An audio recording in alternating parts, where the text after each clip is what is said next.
The Subcommittee on Border Security, Facilitation, and Operations will come to order. The subcommittee is meeting to hear federal government perspectives on addressing the challenge of unaccompanied children arriving at the U.S.-Mexico border. Today's hearing is a follow-up to this subcommittee's April hearing. We examined the care of unaccompanied children in federal custody and received recommendations from non-governmental stakeholders on the way forward. As we heard in April, both Democratic and Republican administrations have been confronted with the challenge of unaccompanied children arriving from Mexico, Central America, and farther abroad. Migrants, including migrant children, take the perilous journey north to escape unspeakable conditions and dangers at home. Just yesterday, CBP released its operational update for May, showing that CBP is encountering record numbers of migrants at our southern border. Many are fleeing from gang violence and threats to their lives, as well as natural disasters that have devastated their home countries. The pandemic has exacerbated these conditions. While the vast majority are single adults who attempt to enter the United States again and again, the number of families and children seeking assistance remains high. However, it's important to put these numbers into context. While more encounters are happening at our border than in previous years, CBP encountered fewer individual people last month than during the last influx in May of 2019 under the Trump administration. In addition, CBP encountered about 40,000 more children and families in May of 2019 than they did last month, and encounters with children and families continue to decrease. Nonetheless, building the capacity to humanely process those arriving at our border remains a challenge. As we move forward, we must remember that the children, in particular, are extremely vulnerable. We must ensure they have access to all available legal protections here in the United States, as well as examine ways to provide protections closer to home. This is why I'm pleased to have witnesses from the Department of Homeland Security and the Department of State before us to testify on the administration's efforts to provide humane care and protections for unaccompanied children.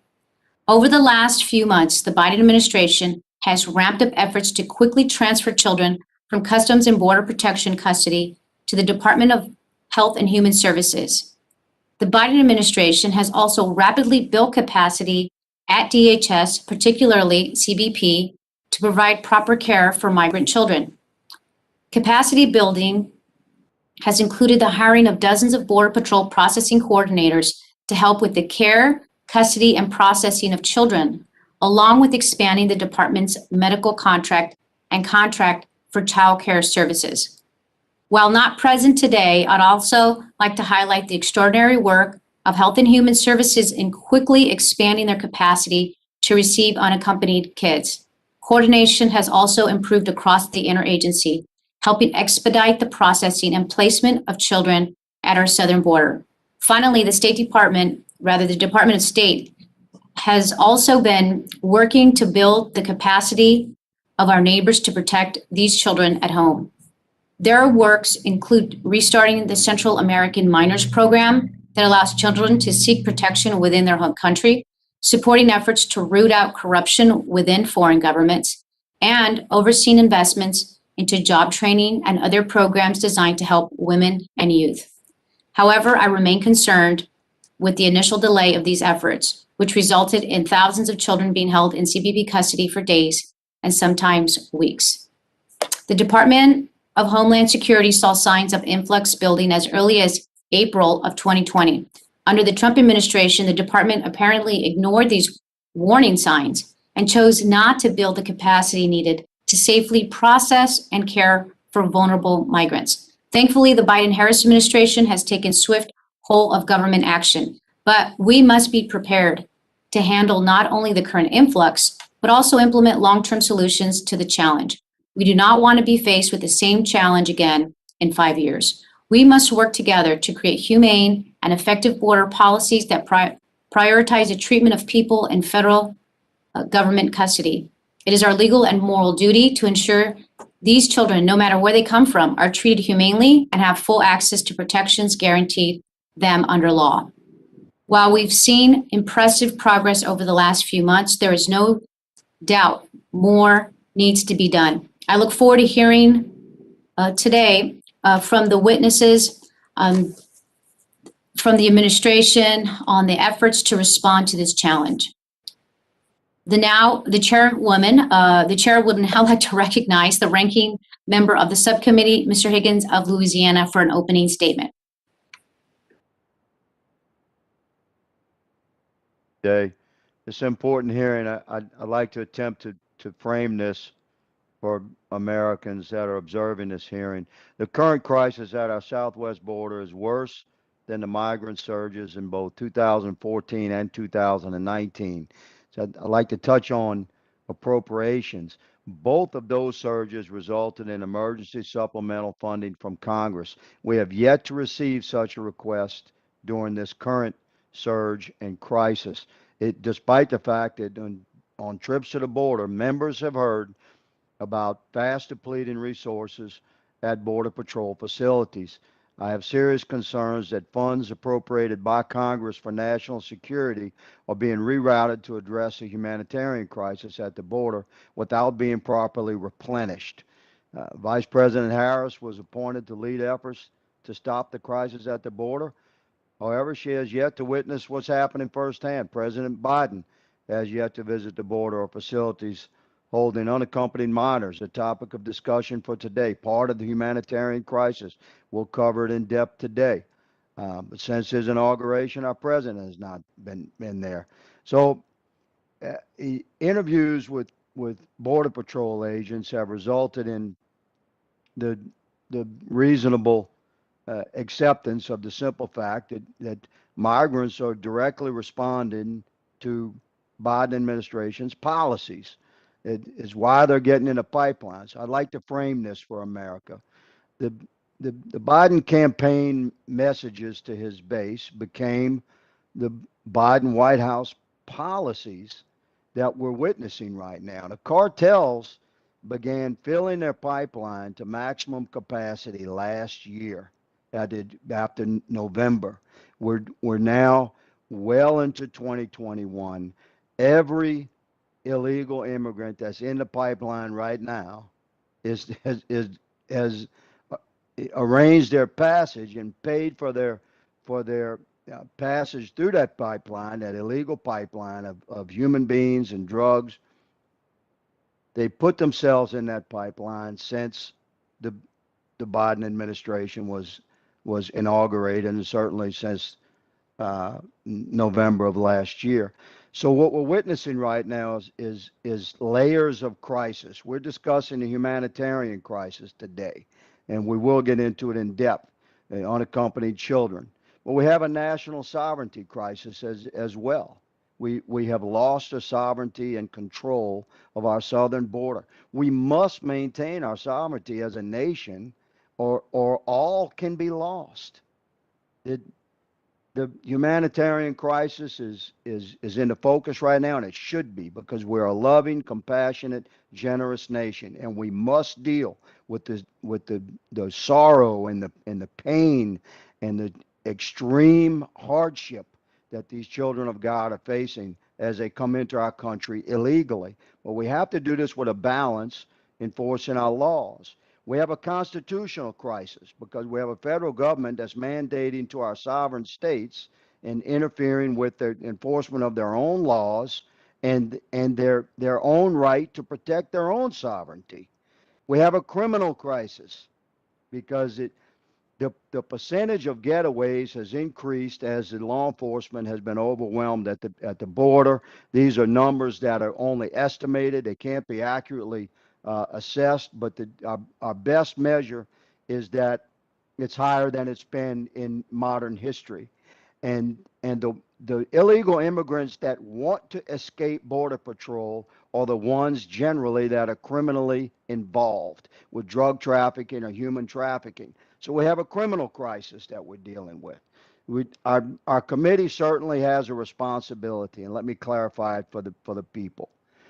This committee has a duty to force action from the executive branch where we feel that its policies are lacking or injurious. This is true at any time, regardless of what party is in power. I look forward to bipartisan solutions. I respect our chairwoman's leadership, and I envision a bipartisan endeavor here that will result in actual answers for the American people because they certainly deserve it. Madam Chair, I yield.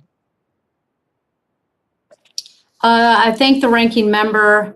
I do take issue, unfortunately, with your description of an illegal pipeline of human beings and drugs. And hopefully that'll be a conversation we could have with our witnesses. These are people, and these are people that are coming to make use of asylum laws that we have in this country, and that's legal to do. So hopefully, Mr. Ranking Member. Will the gentlelady yield for Yes. one sentence response?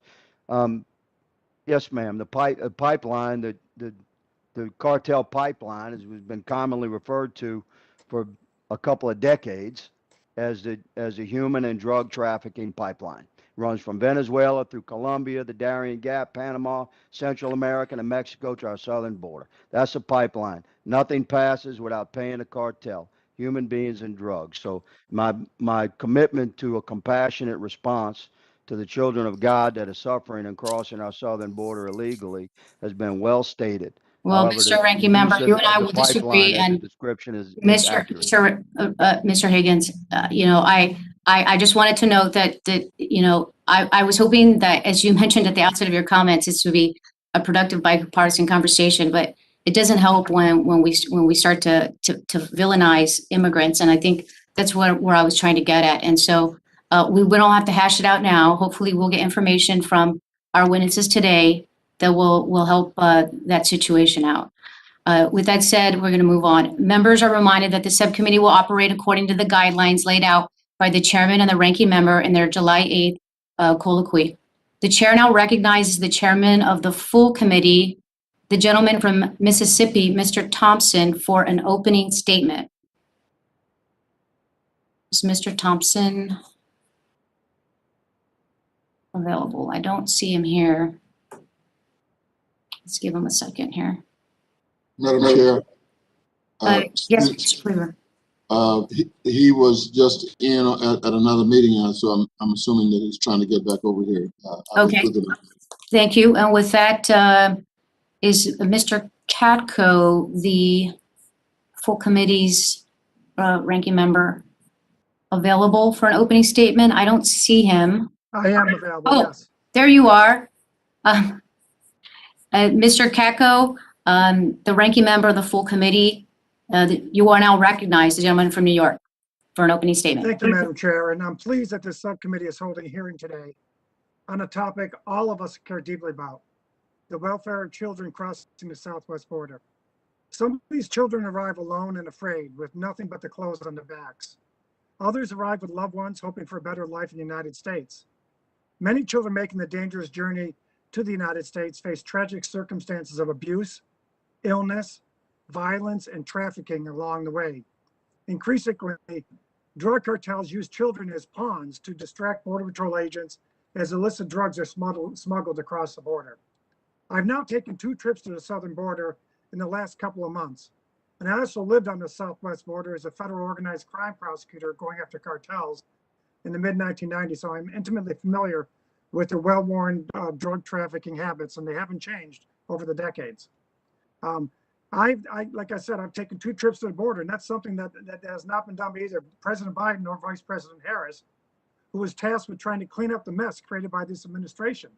The stories my colleagues and I heard from the frontline men and women of Homeland Security about the dueling humanitarian, security, and public health crises were incredibly disturbing. With CBP encountering more than 14,000 unaccompanied children and single minors at the southwest border in May 2021 alone, approximately 14 times the number encountered in the same month just 1 year ago. Think about that, 14 times more. That's an already strained workforce continues to face a lack of capacity and resources to effectively manage this crisis. Additionally, I'm troubled that the Biden administration has reportedly removed important protections related to vetting the sponsors to whom unaccompanied children are released, while also waiving background check requirements for caregivers at migrant care facilities.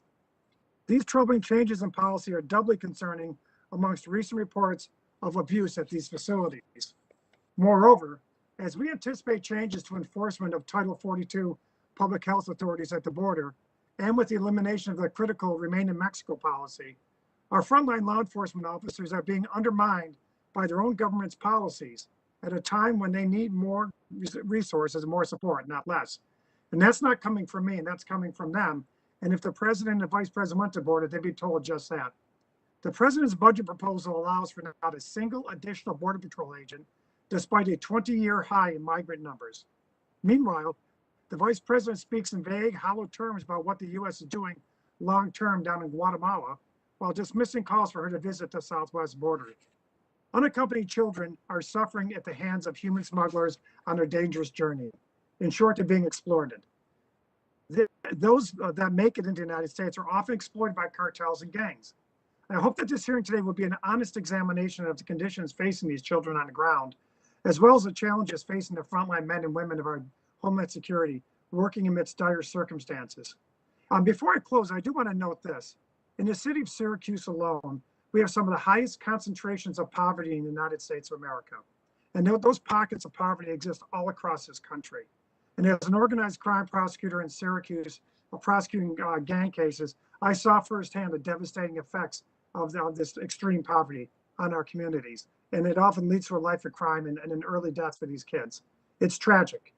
Money that could be spent to help these kids, American citizen children, are instead being used to deal with a crisis at the border that this administration created on January 20th. There's not an agent that works on the border that will tell you anything other than the fact that everything changed on January 20th when the president changed his those executive orders. And I really hope that we have a sober discussion about that today. This is not a Democratic issue or a Republican issue. And as you all know, I'm one of the most bipartisan members in Congress. But we are doing a very major disservice to our communities by ignoring the challenges at the border. I do want to thank our witnesses for appearing today before the committee, and I yield back the balance of my time. Thank you. Thank you, Mr. Ranking Member. I now welcome our panel of witnesses. David Shulian is the Assistant Secretary for Border Security and Immigration at the Department of Homeland Security's Office of Strategy, Policy, and Plans. In his role, Mr. Shulian coordinates and develops policy for DHS headquarters and component heads. Mr. Benjamin Carey Huffman is the Executive Assistant Commissioner of Enterprise Services for U.S. Customs and Border Protection. In his role, Mr. Huffman oversees component-wide efforts to improve and increase collaboration among CBP offices that provide services to frontline operators. Catherine Duholm is the Acting Deputy Assistant Secretary for Western Hemisphere Affairs at the U.S. Department of State. In her role, Ms. Duholm is responsible for U.S. engagement with Mexico and Central America. Patrick Lickliner is the Acting Executive Associate Director for Homeland Security Investigations at U.S. Immigration and Customs Enforcement. In his role, he oversees the principal investigative component of the Department of Homeland Security that is responsible for investigating and disrupting transnational criminal organizations and terrorist networks seeking to exploit U.S. customs or immigration laws. Without objection, the witnesses' full statements will be inserted in the record.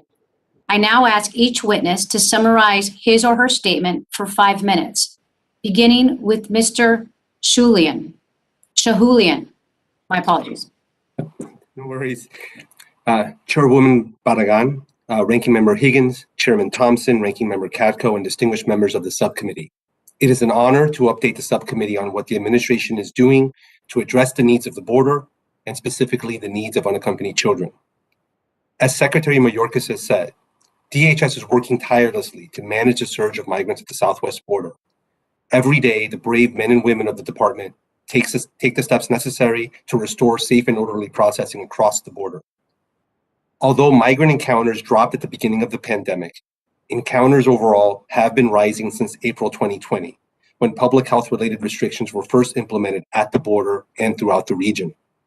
Between April 2020 and January 2021, we saw a 1,000% increase in apprehensions along the southwest border. In April 2021, CBP encountered 178,000 individuals at the southwest border. Of these, 17,000 were unaccompanied children. These numbers are challenging, but at the same time, we must note that they do overstate migration flows. Due to the use of Title 42 expulsion authority, the rate of repeat encounters, particularly among single adults, has been much higher than normal. Although we are seeing more total encounters than in the peak of 2019, the number of unique encounters remains lower than it was then. Of course, this fact does not reduce the impact of total encounters on the department or its personnel, but it is a reminder that encounter numbers do not tell the whole story and that migration surges have varied and complicated causes. One thing is clear: the decision made by families and children to undertake the dangerous journey does not come lightly, and it underscores the need for a comprehensive regional approach for addressing regular migration. Among other things, we must deal with the factors that cause people to flee in the first place, including the ongoing violence, corruption, natural disasters, and lack of basic opportunities that plague various countries in the region. We must also provide alternative lawful avenues for migration and for finding other forms of safety in the region. We must increase the capacity of countries in that hemisphere to take displaced persons. And we must overhaul and streamline our procedures for processing individuals and adjudicating asylum claims at the border. Efforts in each of these areas are already underway. By working closely with partners in the region and with a whole of government approach, we can holistically address the situation in the region and at the border. The work we have already accomplished with unaccompanied children is an example of what we can achieve. Over the last several months, Secretary Mayorkas directed various parts of DHS to support an all-of-government effort to address the needs of children. As part of these efforts, FEMA worked with HHS to significantly expand emergency influx shelter capacity. DHS established an interagency movement coordination cell to bring together colleagues across FEMA, CBP, ICE, USCIS, and HHS to streamline operations in support of the rapid transfer of unaccompanied children from CBP to ORR custody. USCIS provided hundreds of officers to help interview and vet potential sponsors, and DHS has provided hundreds of volunteers to assist CBP and HHS with oversight and logistics. Due to these efforts, we have completely transformed the processing of unaccompanied children. On March 29 of this year, more than 5,700 children were in Border Patrol stations. As of June 8, there were 514. On March 29th, more than 4,000 children were held over the 72-hour legal limit. As of June 8, there were none. On March 29th, the average time of a child in a Border Patrol station was 133 hours. As of June 8, it was 21. Addressing the needs of unaccompanied children is an important step, but it also highlights the need for long-term solutions, including ones that provide legal and safe alternatives to the dangerous journey that so many have decided to attempt. Unfortunately, some of these very programs were dismantled by the last administration. But this president and this administration have made it clear that we are committed to rebuilding our nation's immigration system and reforming immigration policies in a manner that is consistent with our laws and with our values as a nation. As Secretary Mayorkas has said, our goal is a safe, legal, and orderly immigration system that is based on our bedrock priorities: to keep our border secure, address the plight of children as the law requires, assess asylum claims as required by law, and enable families to be together. Thank you, and I look forward to your questions. Thank you for your testimony. I'm seeing that the chairman of the full committee has returned. I am going to now recognize the chairman of the full committee, the gentleman from Mississippi, Mr. Thompson, for an opening statement before we resume witness testimony. Mr. Chairman, the floor is yours. Thank you very much, Madam Chair, and I apologize, but I have 3 balls in the air at the same time, and so it's a little difficult. But also, I thank you for holding this hearing and your continued leadership on border security issues, and for holding today's follow-up hearing on the challenges posed by unaccompanied children at the border.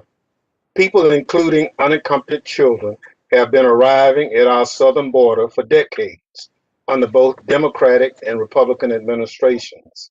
I'm grateful for the Biden administration's efforts to ensure that unaccompanied children are able to receive proper care and access to protections guaranteed under United States law. DHS, HHS, and other federal agencies are working closely with local communities and non-governmental organizations to provide temporary shelter, essential medical care, legal services, and COVID-19 testing for unaccompanied children. The Vice President and the State Department are also working with foreign governments, the private sector, and other organizations to bolster the capacity of our neighbors to provide youth and vulnerable populations with opportunities and protection at home. The administration is also restarting the Central American Minors Program to allow unaccompanied children to apply for protection in their home country. If they qualify, children will then be able to make a safe and orderly journey to the U.S. All of these efforts are concrete steps that will not only help children who arrive at our border, but also address many of the push factors forcing children to make the dangerous journey. Border security remains a priority for this committee. We can secure our border and process people humanely and effectively. I'm grateful to Secretary Mayorkas and the Biden administration for leading us in that direction. Despite the claims of some of my colleagues, we do not need to return to the inhumane, cruel, and untimely, ineffective policies of the Trump administration. As we all recall, in his first year in office, President Trump piloted and later implemented programs that separated thousands of children from their parents. This anti-immigrant trend continued, with the Trump administration's instituting policies like the migrant protection protocols that failed to address the root causes of migration and left migrants languishing in camps in Mexico. In fact, we still have a long road ahead to repair the systems decimated by the Trump administration. During the COVID-19 pandemic, the Trump administration ignored the warning signs of another migration influx and instead issued a so-called public health order, also known as Title 42. Title 42 has resulted in thousands of migrants, including unaccompanied children and young families, being expelled from the United States without due process. Most were sent back to Mexico without any access to the asylum protections provided for under United States law. Many have tried to cross the border again and again, and the numbers we are seeing now are in large part due to this policy. The Biden administration rightly exempted unaccompanied children from this order. However, I remain concerned that Title 42 is still being implemented, particularly for families and other vulnerable populations. Recently, the department improved the process by providing vulnerable individuals with exceptions to the Title 42 policy. It's a step in the right direction, but the program is still very small. Last month, the New York Times published a whistleblower complaint detailing how families are sending their minor children across the border alone, increasing the number of unaccompanied children in federal government custody. I strongly urge the administration to review Title 42 and take actions to ensure that families are not faced with this terrible choice.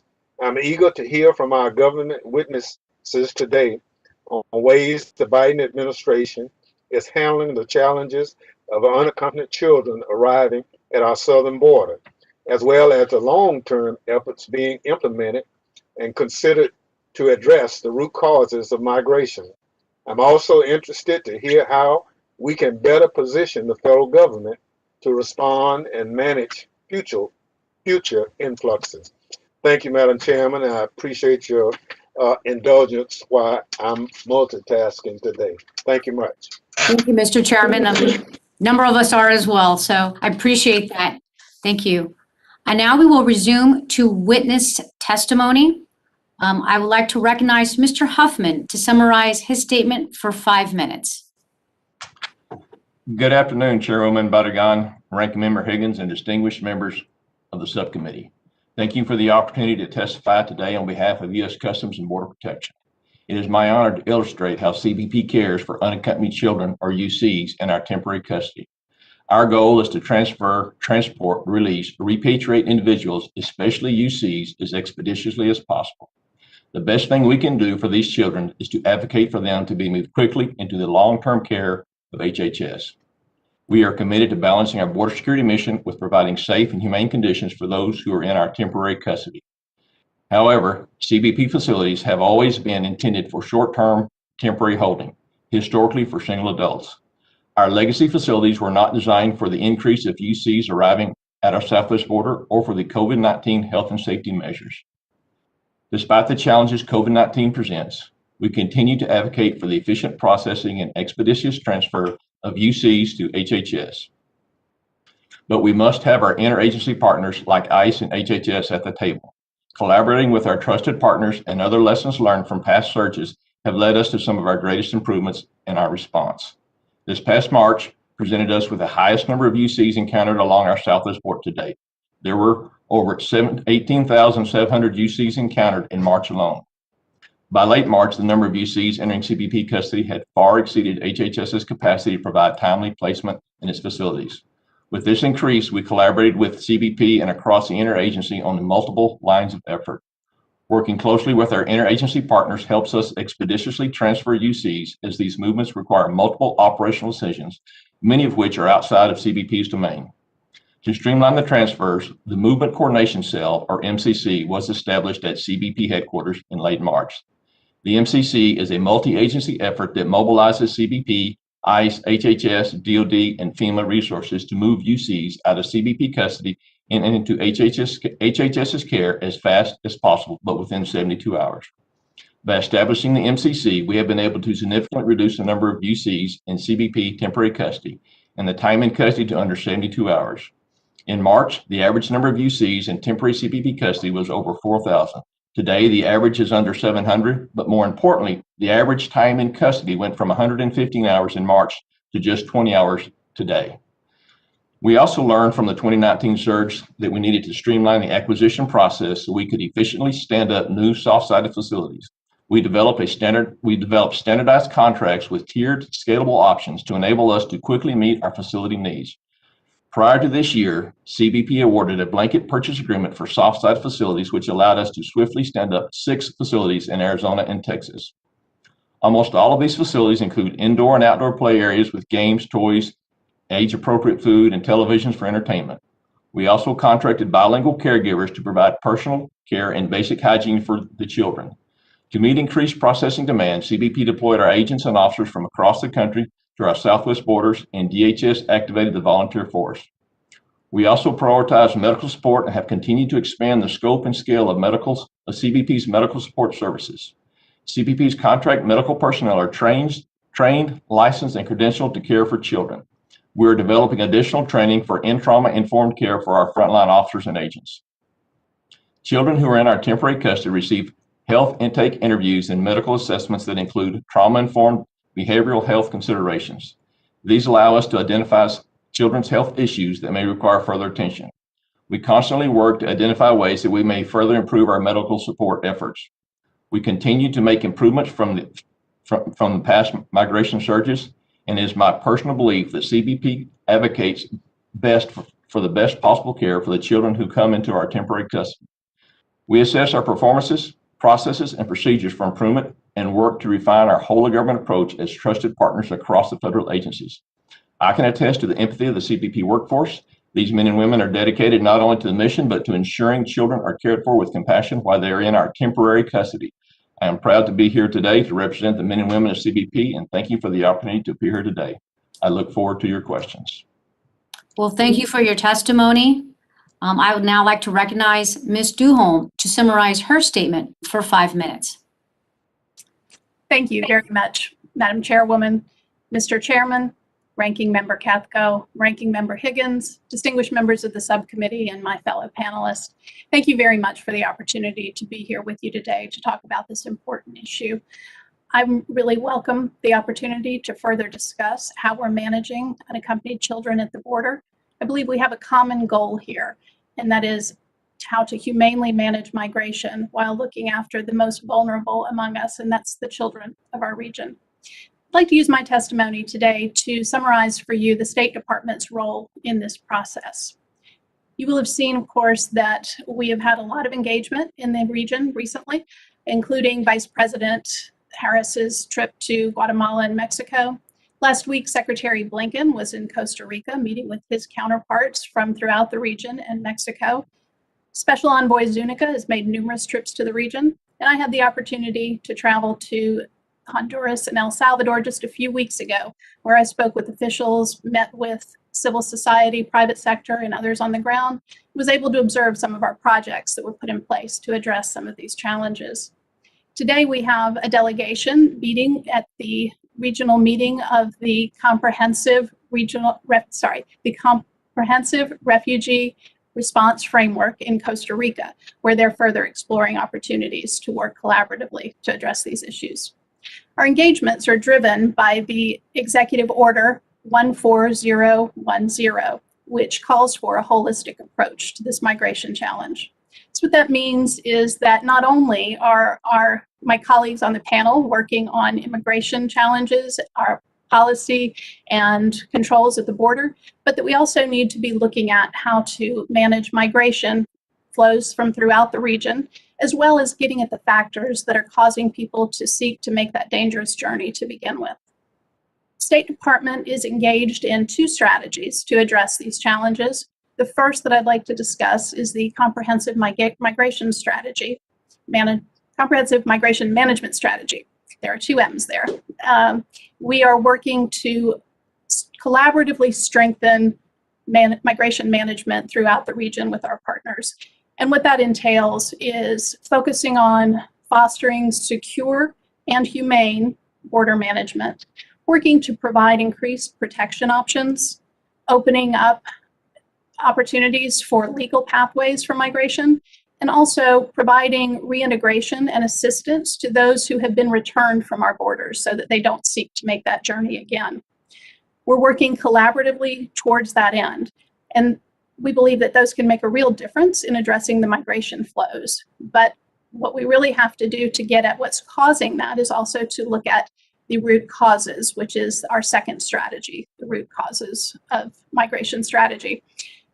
In this strategy, we are taking a whole of government approach where we're looking at a community-based, targeted, focused strategy to work with communities to address the things that are causing people to leave their homes to seek a better future. We've spoken with migrants, with would-be migrants, as well as with the communities in these countries to learn what is causing this migration flow. And so we're going to be concentrating the root causes strategy on some of those key areas. That includes security concerns, lack of economic opportunity, safeguarding the rights of citizens, and addressing corruption and governance challenges. And I do want to underline that latter part because we recognize that addressing those challenges will be central to our ability to achieve success in any of the other areas. So we will continue to focus on corruption and transparency challenges as we move forward with both of these strategies. Congress is a key partner in this, and we look forward to working closely with you. I welcome the opportunity to work with you in the weeks and months ahead, and I look forward to your questions and comments. Thank you. Thank you for your testimony. I now recognize Mr. Lechleitner to summarize his statement for 5 minutes. Chairwoman Barragan, Ranking Member Higgins, and distinguished members of the Subcommittee on Border Security, Facilitation, and Operations.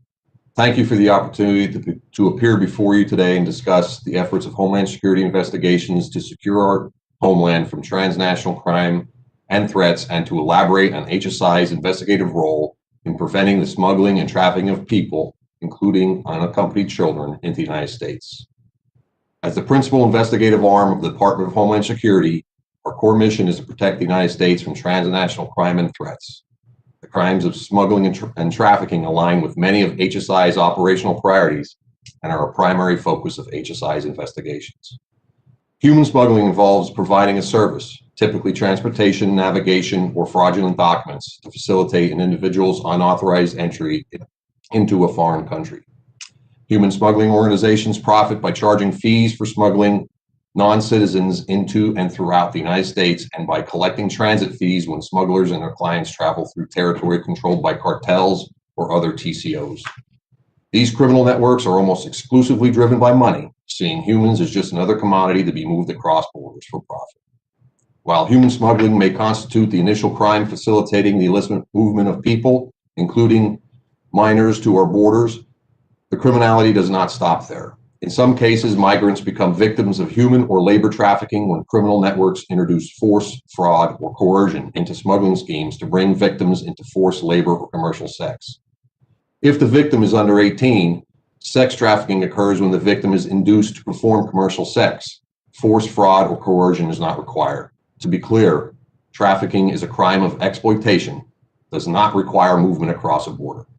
Additionally, HSI's investigations have determined that human smuggling often occurs alongside or can be a precursor to other transnational crimes such as gang activity, identity benefit fraud, money laundering, bulk cash smuggling, narcotic smuggling, arms trafficking, and terrorism and national security related crime, among others. The complex transnational nature of the crime surrounding human smuggling requires a strong and layered investigative response, which HSI implements on multiple fronts. This starts abroad, where HSI has the largest international investigative presence within DHS, comprised of 80 offices in over 50 countries. HSI special agents assigned to our attaché offices work with our foreign law enforcement counterparts to investigate and prosecute TCOs operating abroad, while conducting capacity building efforts designed to enhance the capabilities of host country partners to prevent cross-border crime at the earliest point of the smuggling event. HSI's Transnational Criminal Investigative Units, TCIUs, the Biometric Identification Transnational Migration Alert Program, BITMAP, Operation Citadel, and the Extraterritorial Criminal Travel Program, ECT, are key elements of HSI's international efforts designed to push our borders out and effectively identify and mitigate threats before they reach the United States.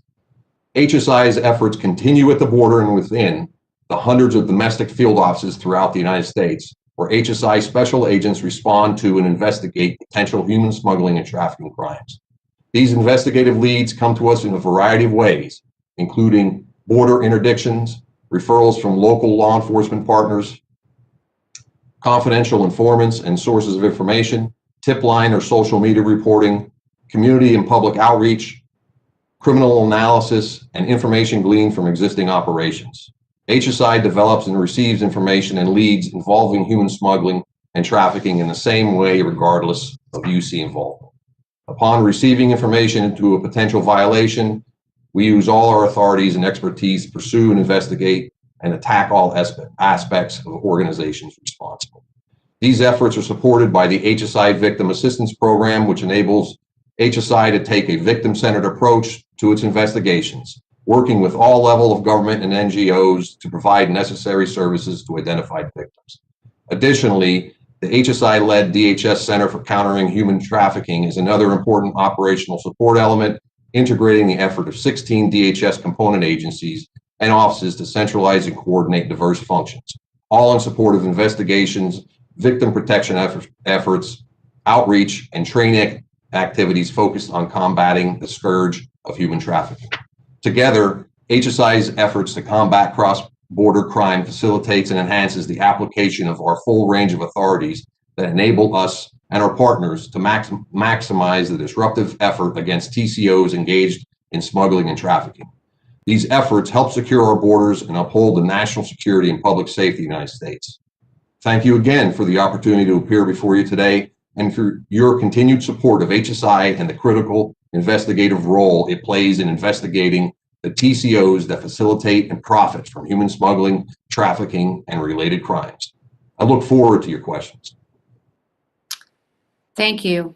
I want to thank the witnesses for their testimony. I'll remind the subcommittee that we will each have 5 minutes to question the panel. I will now recognize myself for 5 minutes. Yesterday, CBP released its operational update for May 2021, which showed a record number of encounters at the southern border. Mr. Shahulian, can you put this number into perspective and describe who is presenting at the border and the trends that DHS is observing? Sure. Thank you for the question. I'd be happy to, Chairwoman. So we are seeing very high numbers of encounters. As you indicated, we saw 180,000 in May.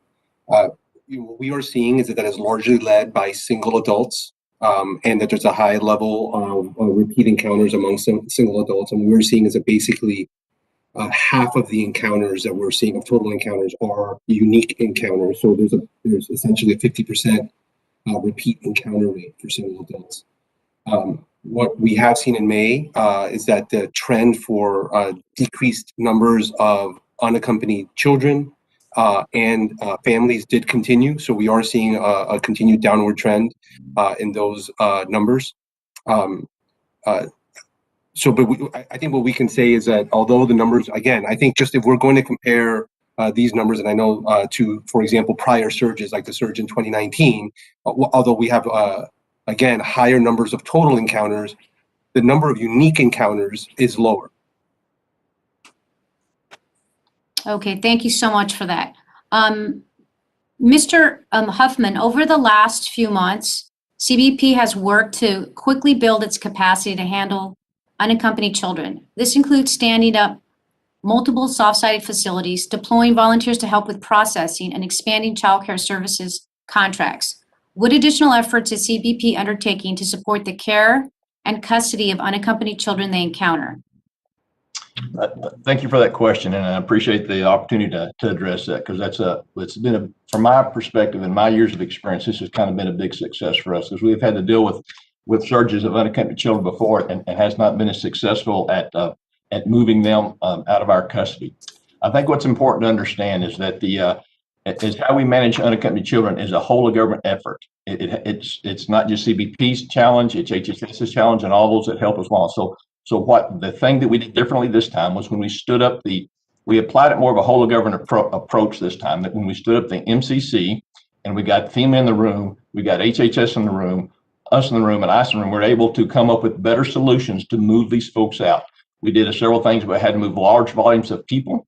FEMA assisted them in setting up their to build their capacity, but you build capacity two ways. You build capacity by increasing your real estate, and you build capacity by increasing your efficiency. So we attacked it both ways. We were able to stand up capacity to move large groups of kids out, but at the same time, we fine-tuned our efficiencies to where we could focus on folks that were difficult to move. We started an initiative where we would every day, in addition to large movements, that we would start with the top 15 children in our custody that's been there the longest, and personalize each one of those children till we could get them moved out, find out what unique problems we were having getting them to HHS custody, and did that. And we did it by developing what we call an advocacy mentality for each child in our custody and driving those numbers down to move them out. So I think the best thing we did, in addition to the medical services you mentioned, the food and the care and those things, was to get out a process to give them out of our custody as fast as possible and into the hands of child care professionals at HHS. Still think, and do to this day, that is the best thing we can do, is maximize our process and our efficiencies to move them on to those who are truly trained to deal with them. Apart from the fact that we did increase our capabilities with caregivers, medical contracts, medical services, and all those things across. So thank you. Thank you, sir. Ms. Duholm, to address the challenge at our southern border, the Biden administration instituted a whole of government and whole of community effort. It brought in hundreds of federal government volunteers and coordinated with local government and organizations to help provide care for migrants. Similarly, a global approach will be needed to address the root causes of migration. Please describe what outreach the Biden administration has done to other foreign governments or international organizations to help address the root causes of migration. And maybe you can touch a little bit upon how the efforts have been impacted by the pandemic. Sure. Thank you very much, Madam Chair. We have been doing a great deal of outreach to the governments in the region. I mentioned earlier some of the in-person visits that we've had, but we've also, of course, have our embassies in the region continuously engaging with our partners out in the region. We also engage very regularly through our missions with communities, and we have undertaken, as part of the root causes strategy, a very deliberate process of outreach to the communities. And one thing that's kind of interesting about the pandemic is, in some ways, while it's made it difficult to bring people together in person, I've had the opportunity, for instance, to speak with groups in the countries, both youth groups and faith groups and civil society groups via the miracle of virtual meetings. So we've conducted a number of those sorts of meetings, as well as with civil society here in the U.S. From the State Department, just as part of this root causes strategy, we have consulted over 35 different civil society organizations, and some of those are umbrella groups that include dozens of different civil society groups. So we really are focused on getting as broad a range as possible of consultations to best understand the challenges that are driving this and the solutions that can present themselves. Thank you. Thank you so much. I apologize, my time has expired, and we're looking forward to hearing more from your testimony with other questions from the other panelists. I now would like to recognize the ranking member of the subcommittee, the gentleman from Louisiana, Mr. Higgins, for questions. Thank you, Madam Chair. And again, I thank our witnesses for being here today. Madam Chair, obviously, a massive increase in illegal border crossings is going to include a massive increase of unaccompanied children illegally crossing the border. This should not be a surprise. We're dealing with historically high illegal crossings at our southern border. It's a simple fact that we have to get our head wrapped around here. My numbers, my research has us at about 1.1 million illegal crossings. The official numbers are less, around 750,000, but my numbers include law enforcement, boots on the ground estimates of getaways. It's from a very reasonable perspective. We're dealing with over 1 million illegal crossings. We're trending to have 2 million illegal crossings this year. We cannot allow this to happen. We will lose the sovereignty of our nation. It's our duty, our sworn oath and responsibility as congressional representatives in the People's House for the United States of America to serve the American citizenry and protect the sovereignty of our country. We must just take an objective viewpoint of this. It's very clear what has happened. I mean, what changed? What changed since last year and the year before? Why are we at a historic highs? Obviously, it's because of policies. You know what happened? January 20th happened, and then executive orders happened. So we're dealing with the results of that, and we've got to force action out of our executive. We can't just cover for them with scripted speeches. We must force action. Mr. Shahulian, I hope I quoted you correct, sir. You said, I took in my notes that you said that there are complicated causes, various and complicated causes for the illegal surge of immigrants we're facing at historic levels at our southern border. I mean, what do you mean by that? We have the same 1,954 miles of southern border that we had under President Trump. We had the same agents on the ground, the same sectors of command and control across our southern border. We got the same boots on the ground. What has changed? In your opinion, why are we facing historic highs here? If it's not, most Americans get it, that it's because we had a change in the executive. Can't you just admit that? And let's look at policies of the previous administration and try and fix this thing. I'll give you the floor, good sir. Thank you, sir. Thank you for the question. I'm just going to start off by saying that I respectfully disagree. Again, the causes of migration surges, which every administration from the Bush administration, the Clinton administration, the Trump administration, the Obama administration have all experienced, and the causes of those surges generally are primarily based on push factors. There are people that are fleeing deteriorating conditions. And given COVID, the deteriorating conditions in the country, the sending countries have gotten worse. You wouldn't think the surge will have anything to do with the invitation from the President of the United States? I will point out. Come on, man. I will point out from your heart on this thing. No, Step from away from the talking points. Give America an answer. I'm going to give you one. In May 2019, we saw higher numbers of encounters, and in fact, more unique encounters than we're seeing now. And that was after 2 years of Trump administration policies. Was that because of the Trump administration policies? We're seeing decreased levels of unaccompanied minors and families. Yeah, we gradually got it under control. We gradually got it under control over the course of 4 years working with President Trump. We have this thing under control. We're facing historic levels of crossings. That's the simple fact. It's never been this high. And America's looking for answer. Madam Chair, I cannot see the clock, but I suspect that my time has expired. 37 seconds, sir. 37 seconds you have. I want to give my remaining time in the interest of solidarity with the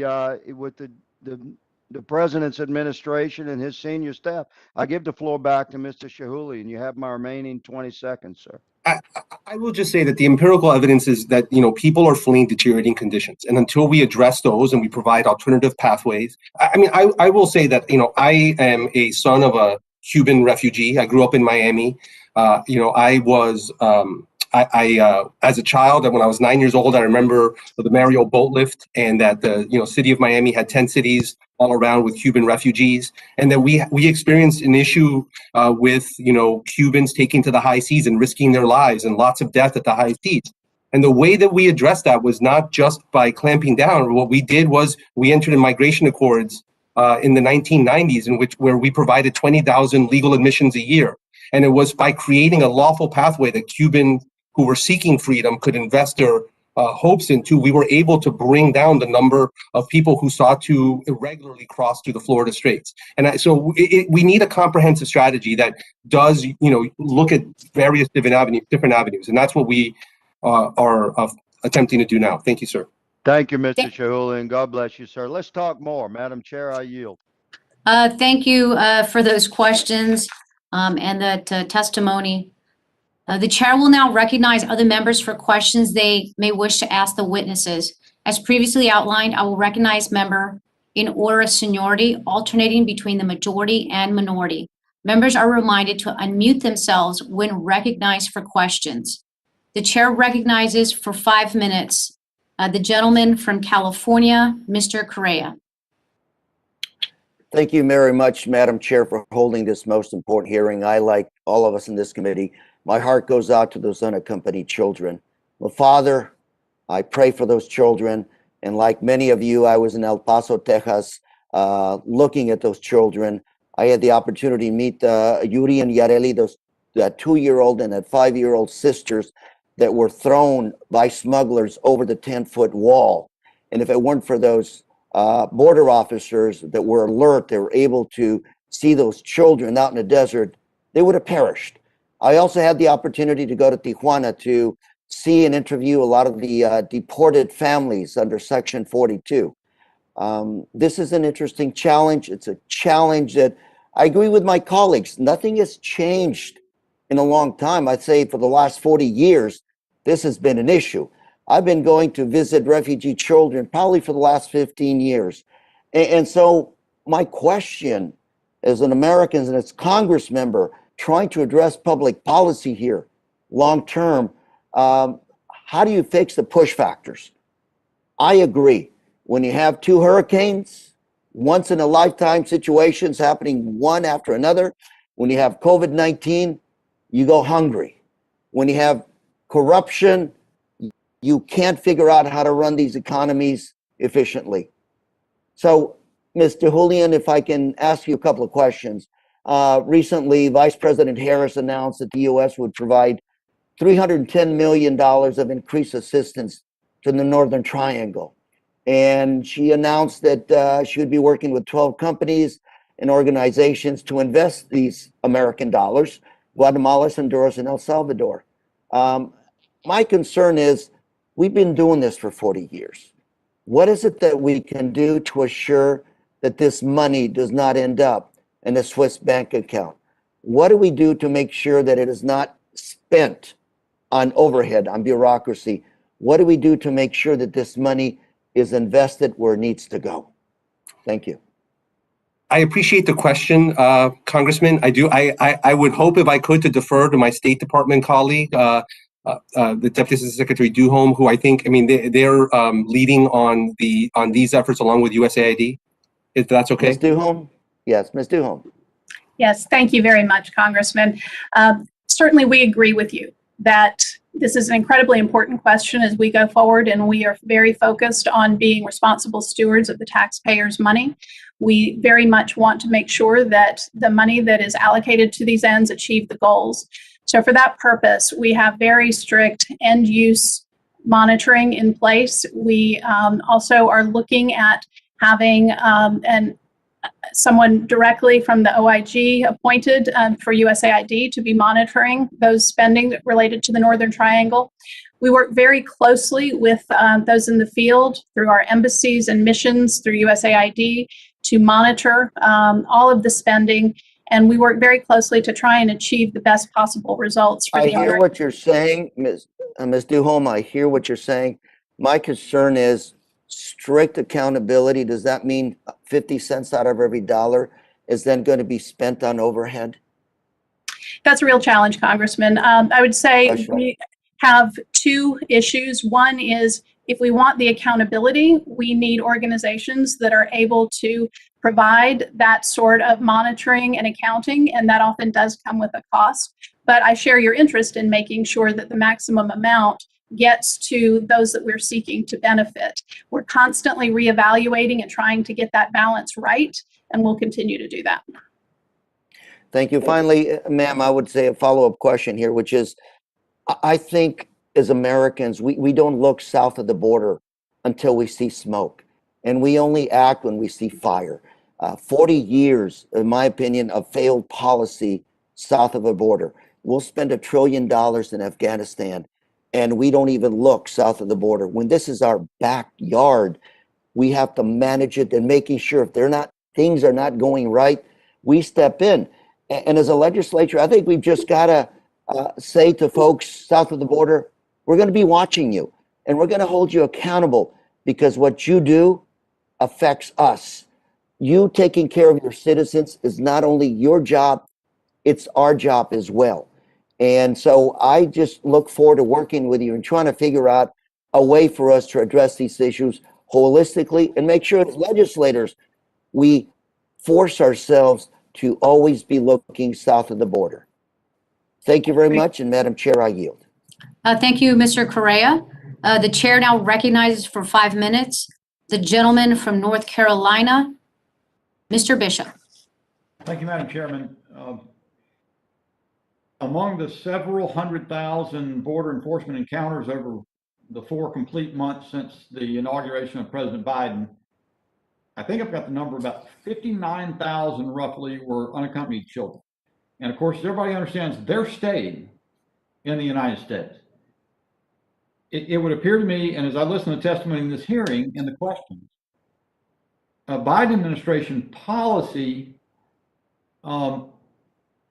is all aimed in the direction of speeding the passage of UCs from CBP to the Department of Homeland Security, excuse me, to Health and Human Services, Office of Refugee Resettlement. And of course, then they have a stay in an influx care facility, and then they're sent throughout the country to take up residence with some family member or a guardian or a sponsor, I guess you call it. Mr. Shahulian, in your testimony, you spoke of the top priority being to address the needs of children. And you said that the Biden administration has expanded capacities of agents to speed up the processing and the placement of unaccompanied children. Mr. Huffman cited what he called a success, moving unaccompanied children out of CBP custody faster, both by adding facilities and improving efficiency. And Mr. Shahulian, again, in your comments, you touted what has been done as having completely transformed border processes. And apparently, again, it's all aimed at eliminating overstays of unaccompanied children with the CBP. I would submit that this is unfortunately cruelly naive. And here's the distinction. The Trump administration policies the ranking member referred to were continually adapted to attempt to attenuate the flow of illegal crossings. But Biden policies, including all those Mr. Shulian referred to and touts as a success, don't even make an attempt to attenuate the flow. The success you tout is increasing the bandwidth, moving people in faster. And this tunnel vision is so bad that one of the policy changes that HHS has made is to waive criminal background checks for occupants who live in the households of sponsors of unaccompanied children placed by HHS. There's a Bloomberg article I saw from yesterday, a hearing, Energy and Commerce hearing, and I understand that the impact of this is that you're limited to basically internet search engines to try to determine who we're talking about you're placing people with. And we've been told by the CBP that the cartels dominate the crossing process, and they're throughout the United States engaging in trafficking, sex trafficking, indentured servitude enforcement, and we've dropped our guard to that degree. Mr. and I can't say your name. Is it Lechleitner? Is that what it's called? What's your name, sir? Yes, sir. It's Lechleitner. That was right. Thank you. Can you speak to that? I mean, given what's happening, aren't we subjecting all these children to the risk of criminality? As Andy Biggs said, they're making the United States government the logistics arm of the illegal cartels. I mean, that seems horrible to me. Well, sir, thanks. That's a good question. We're the investigative arm of Homeland Security as it relates to transnational crime. I can't speak to whether or not there may be crimes that are going to be committed, but if HHS comes across those crimes, or if other of our partners do come across those crimes and report them to us, then we're going to follow up on that. We follow up on all of these very seriously. We are victim-centric as it relates to this vulnerable population. I can say from 20 to 21, our stats, probably partly due to COVID, unfortunately, it's complicating things, are going, they trend down a little bit. I can say that, but that's partly due to the COVID situation. But quite frankly, sir, we don't know the unknown. We only know what's been put before us, and I really can't speak to more than that. Well, I guess I get that, but the problem is that we do know.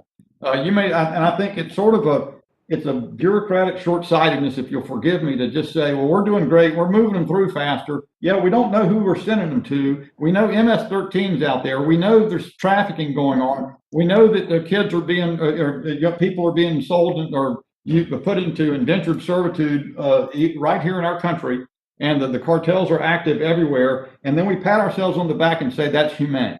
That is blinkered beyond belief.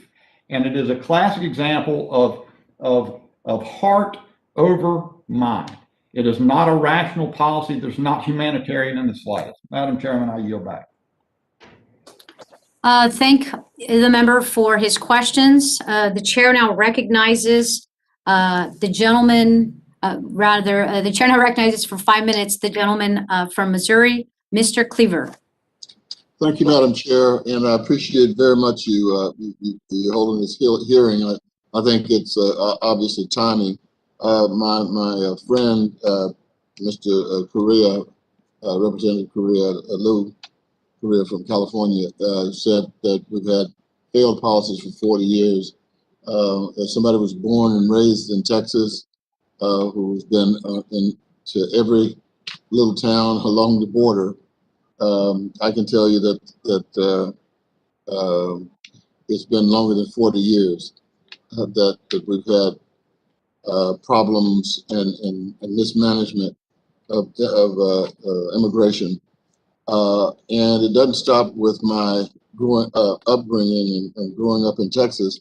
But the Kansas City Southern Railway here in my district goes actually very shortly be going from Canada all the way through to Mexico.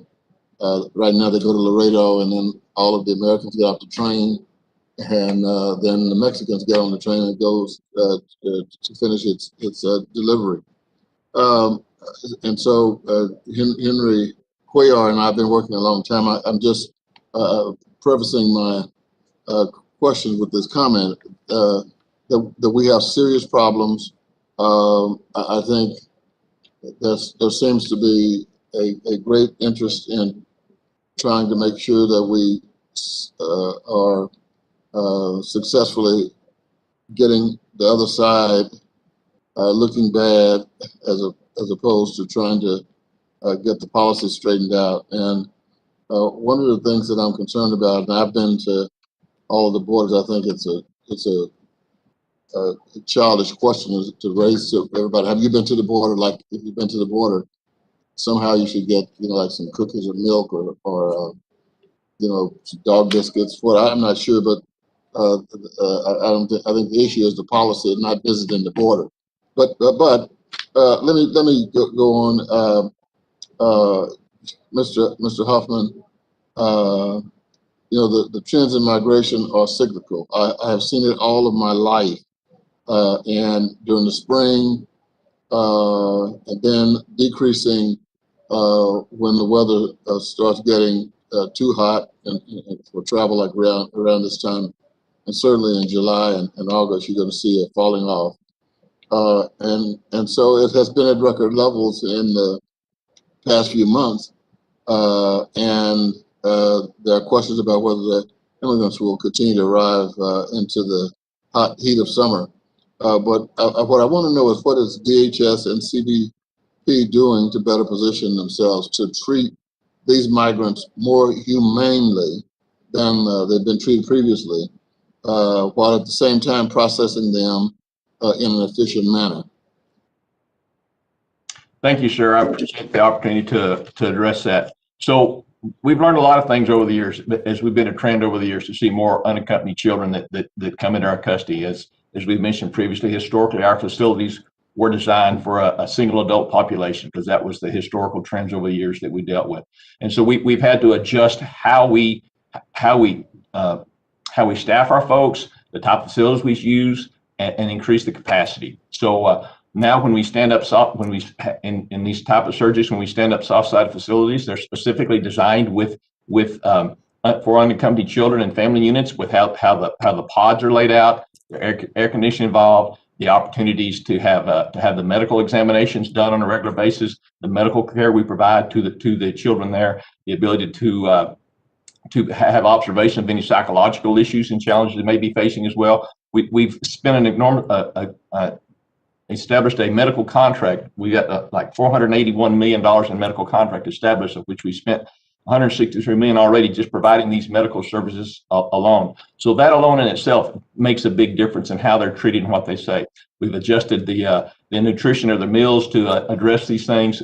We have a much better oversight, both internally ourselves with our juvenile coordinated office, plus oversight from the Flores monitors as well. That helps make sure we're in compliance with those guidelines. That helps make sure that we're at the best standard of the care that we can give for those guidelines.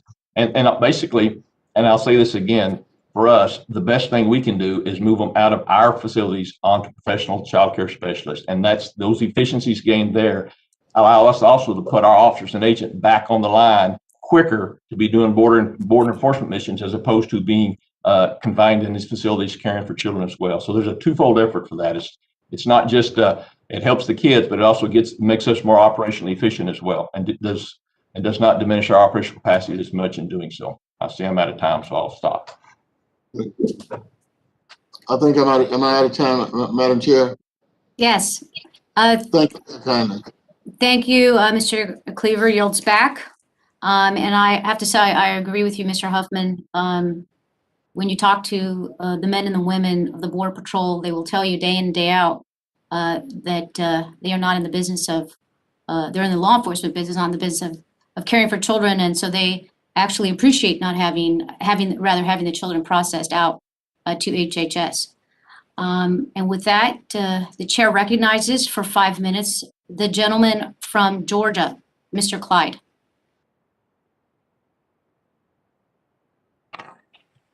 Thank you, Madam Chair and Ranking Member, for holding this important hearing. Since Inauguration Day, President Biden, by executive order, has acted to dismantle our nation's immigration system, spurring the crisis we are witnessing at the southwestern border. According to figures released this past May, CBP has encountered over 530,000 people along the southwest border since January 21st. That is a 20-year high, while deportations are at the lowest levels our country has seen in 20 years. CBP has also arrested over 5,800 individuals with criminal convictions, and that is only the number of people that we have caught. In FY20 through April, there were 21,045 unaccompanied alien children. But this year, FY21 through April, similar time frame, there have been 65,825 unaccompanied alien children. That is a 3 times increase. In rolling back successful Trump-era immigration policies, it is no secret the administration has emboldened the cartels to continue making billions of dollars trafficking narcotics and people, many of which are children, across our border. Truly, the Biden administration has made our federal government the last link in the chain of the human smuggling of children, and this is shameful. So, Mr. Shahulian, in your testimony, you say the Biden administration has employed a whole-of-government approach to solve issues related to the care, transfer, and placement of unaccompanied children, and it is strongly committed to preventing the exploitation of this vulnerable population. However, there are reports, and my colleague, Mr. Bishop, mentioned one from Bloomberg, that said that unaccompanied children are being released before their sponsors' background checks have been completed, and that certain requirements for background checks for caregivers have been waived at HHS emergency influx sites. Can you speak to those reports, sir? Sir, so I do not know the content of those reports. I do think those are questions that are better directed to HHS. I'm happy to go and make sure that we can provide answers after consultation with HHS, but I'm not aware of the things that you were mentioning, sir. Okay, well, but you mentioned a whole of government approach, right? I mean, numerous ones of you have mentioned a whole of government approach. Ms. Duholm, Mr. Huffman, we're all talking a whole of government approach. Shouldn't that mean that your agency is aware of and is helping to coordinate these efforts?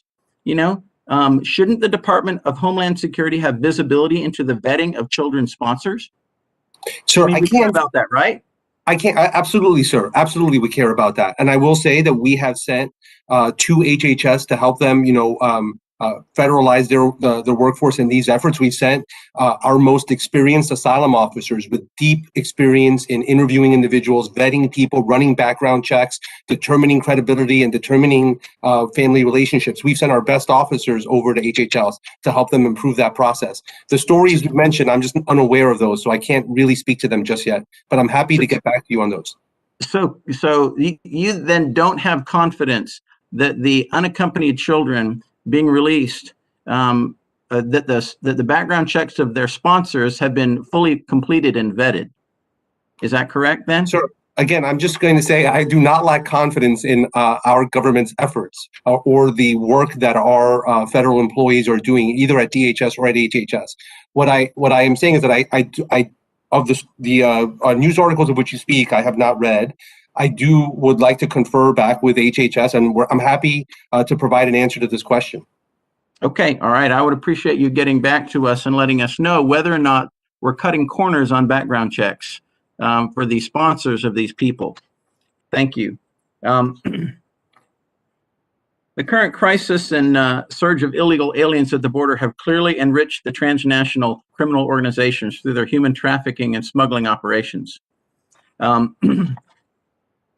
So the next question I have is for Mr. Patrick Lechleitner. I believe I said that correctly, from HSI.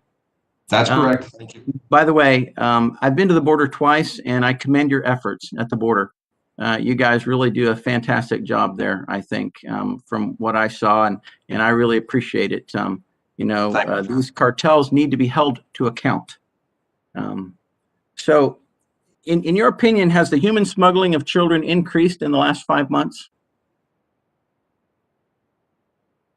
No, sir. We don't have appreciable data from our records that the smuggling of children has been increased, but we only know what is referred to us. So I would defer to CBP and what they're seeing at the border. But as far as referrals for investigations for us, we are seeing, I would say, a slight, if any, increase, but I can't speak to what's going on at the border for interdictions. Okay. Some estimates have placed human smuggling and related activities at $1 billion a year industry. Would you agree with that? Yes, I would. Okay. So have the cartels changed their operations along the southwestern border to maximize their profits and minimize their risk when it comes to human smuggling? And how have they done this? I'm going to let the witness respond, but his time has expired. Mr. Leckleitner, would you like to respond? Yes, ma'am. Yeah, the cartels have adapted and they recognize that there's a profit motive and increased profit to be seen from human smuggling. So when I'm speaking about the transnational criminal organizations, the cartels, the traditional drug organizations, they have seen that there's a profit motive there. So they've been adapting and utilizing some different techniques. Instead of just taxing their way through, they're facilitating them in other ways and also partnering with them. So we have seen some of that, but it's not unusual for transnational criminal organizations to do this. They care not for the commodity, they just care for the profit, and they will find whatever way it is to make that profit and make more of it. They are bound by no law.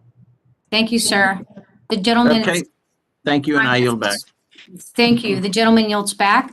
The chair recognizes for 5 minutes the gentleman from Texas, Mr. Green. Thank you ever so much, Madam Chair. I greatly appreciate the opportunity to be heard, and I greatly appreciate your hosting this hearing. Madam Chair, when Cubans were coming to this country by the thousands, we didn't turn them back if they could reach our land, our shore. We adopted something called a wet foot, dry foot policy. If you could get 1 foot on dry land and the other foot remained in the water, we welcomed you. In fact, it became an invitation to Cubans to come to this country, and you could stay because of the wet foot, dry foot policy. Terrible policy. I heard someone, dear brother, I hope you would allow me to continue without interruption. We were good Samaritans at that time, it seems. We didn't ask what will happen to us if we allow the Cubans. We were asking what will happen to them if we don't allow them. This is what a certain person said with reference to persons who were moving along a certain dangerous route, and this person was injured and beset upon by thieves. What will happen to the person who's hurting if we don't help? But let me go further, because this is what's really important. In October of 1980, we had something called the Muriel Boat Lift. At that time, 125,000 Cubans came to this country between October 15th and October 31st. Here is what is really interesting about the 125,000 refugees, I might add. Many of them were released from jails. Many of them were released from mental health hospitals. Check the empirical evidence. What I say is true. Released from jails and mental health hospitals. We didn't call them illegal aliens. We called them refugees. I'm not the guy who's going to see a baby thrown over a wall and dropped and then walk over and pick the baby up and throw him back over the wall. I'm not. And by the way, I don't think you would either. Any of the persons on this committee, I don't think you have that kind of heart. But my point is this. If we can have wet foot, dry foot, if we can find a way to accommodate others, if we could allow the jails to be open and not call them illegal aliens, can we not be as courteous and kind to these babies who are coming and not call them illegal aliens? That's just from my heart to everybody else's. If your heart rejects my thoughts, I understand. But I see these as babies, as children, trying to get to a better life. Their parents don't send them because they want their children to travel along the Jericho Road from deep South America to the United States. They want their children to have a better life. So I would ask this of Mr. Chahoulian. I believe you're the person who, Chahoulian, excuse me. You're the person who brought up the wet foot, dry foot policy without saying it. Is what I said correct, sir? About the wet foot, dry foot policy, sir? Yes, sir. Yes, sir. Yeah, I will say, I mean, you are, yes, there was a period of time, and we do have the Cuban Adjustment Act that allows people who are paroled in to adjust status after a year as well. But yes, for many, many years, there was a policy that basically allowed Cuban nationals to stay if they reached dry land. Yes. Yes, and the policy was known as wet foot, dry foot, because if you had 1 foot on dry land and 1 in the water, you had the right to take that other foot out of the water, walk on in, and the invitation was such that you could become an American citizen. True? Sir, if you made it, on whether you had to have a 1 foot or not, I'm not 100% sure of those facts, but I will say that if you, if you were paroled into the United States, I mean, there were some people that were denied if they, if they. Yes, the people who were denied were called persons from Haiti. Haitians didn't have the benefit of wet foot, dry foot. Well, there were some people. I mean, we determined that individuals pose a public safety risk. I mean, there were some people who were. Well, those who were released from the jails, did they pose a public safety risk? Sir, there were from the Cuban Mariel boat lift, there were about 3,000 individuals who were determined to pose a significant public safety risk and were held excluded. So not everyone was allowed to stay. But some of those who were from jails were. What about the mental health hospitals?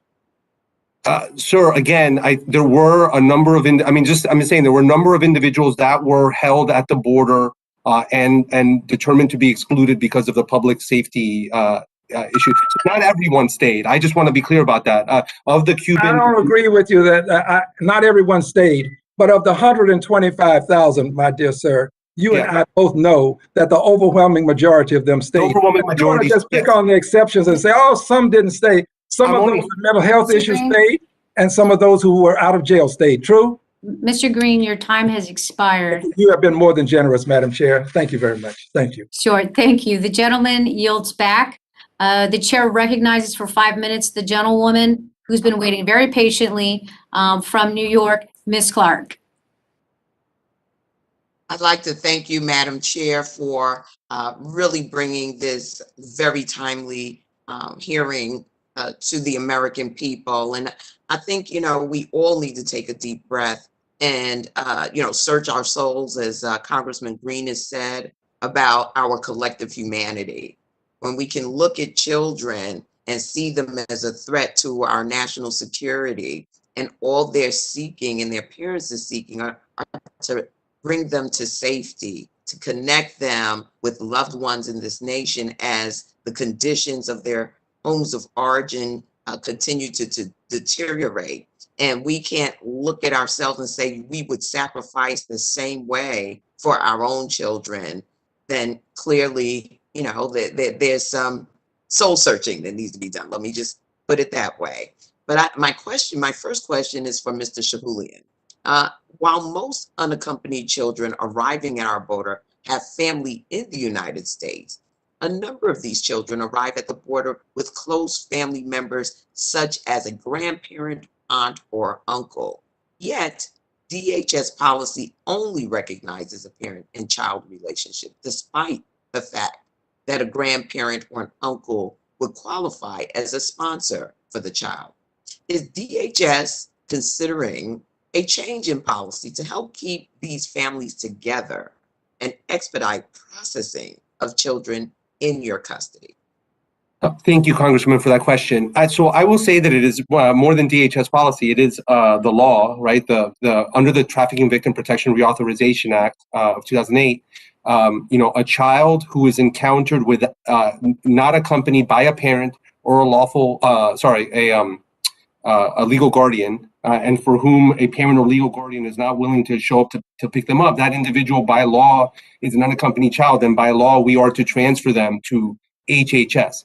That said, we have been in discussions with HHS to look at things that we can do to prevent family separations as much as possible. But by law, we are required to treat such children as unaccompanied minors and to send them to HHS. So I understand that in limited circumstances, these family units have been released together when it was in the best interest of the child. What actions can DHS take so that more of these family units are released together while ensuring children can still receive sufficient legal protection and care?